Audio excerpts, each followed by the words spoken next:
Τελευταίος σταθμός του ταξιδιού μου ήταν το γεφύρι του Αζίζ Αγά, που κτίστηκε το 1727 και είναι το μεγαλύτερο από τα υφιστάμενα σωζόμενα σήμερα γεφύρια της Μακεδονίας, και αυτό σε μήκος, πλάτος και άνοιγμα τόξου.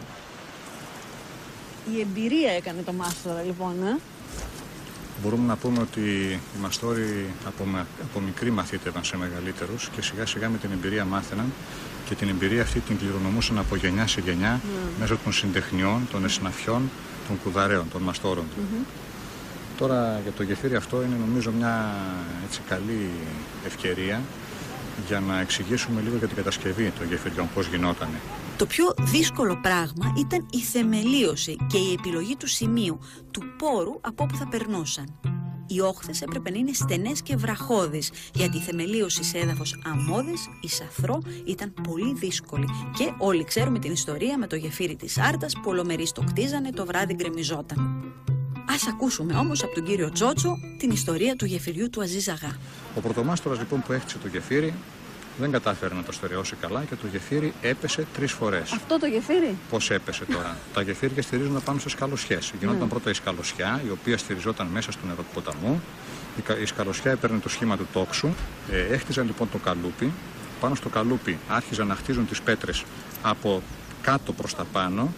Σιγά σιγά σχηματίζονταν το τόξο και έμπαινε η μεσαία πέτρα, το κλειδί. Η τελευταία πέτρα. Το κλειδί που είναι η τελευταία πέτρα του γεφυριού. Αφαιρώντας λοιπόν το καλούπι, που ήταν το σχήμα τόξου, όλο το γεφύρι έτεινε να πέσει προς τα κάτω, όλη η καμάρα. Επειδή όμως οι πέτρες, μία-μία αν τις δούμε, έχουν σφινοειδή όψη, δηλαδή είναι πιο στενές κάτω και πιο φαρδές απάνω, καθώς έτειναν να πέσουν, σφήνωναν μεταξύ τους και όλη η κατασκευή μετατοπίζονταν λίγα εκατοστά πιο κάτω, έσφιγγε και έμενε εκεί.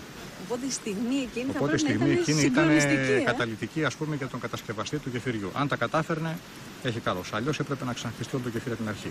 3 φορές λοιπόν έπεσε το γεφύρι και ο Αζίζ Αγάς, που ήταν ο χρηματοδότης του γεφυριού, παρήγγειλε στο μάστορα ότι αν και την επόμενη φορά το γεφύρι πέσει, θα πάρει το κεφάλι. Ο πρωτομάστορας λοιπόν, αφού τελείωσε το γεφύρι και άρχισε το ξεκαλούπομα και τελείωνε το ξεκαλούπομα από το φόβο του, έφυγε, ανέβηκε εκεί απάνω στα υψώματα σε ένα ύψωμα που λέγεται τη ράχη του Σκύφτη, σύμφωνα με την τοπική παράδοση εδώ πέρα. Και αφουγκράστηκε. Και από εκεί έβλεπε να δει αν θα πέσει το γεφύρι. Αν δεν έπεφτε θα έφευγε μέσα στα βουνά και στα δάση. Το γεφύρι όμως στάθηκε, ο Αζίζ Αγάς τον κάλεσε, τον συγχάρηκε, τον πλήρωσε και το γεφύρι έμεινε από τότε, εδώ και 300 χρόνια, να γεφυρώνει το Βενέτικο, το μεγαλύτερο παραπόταμο του Αλιάκμονα, σε ένα από τα πιο ωραία τοπία της δυτικομακεδονικής πίνου. Είναι αλήθεια.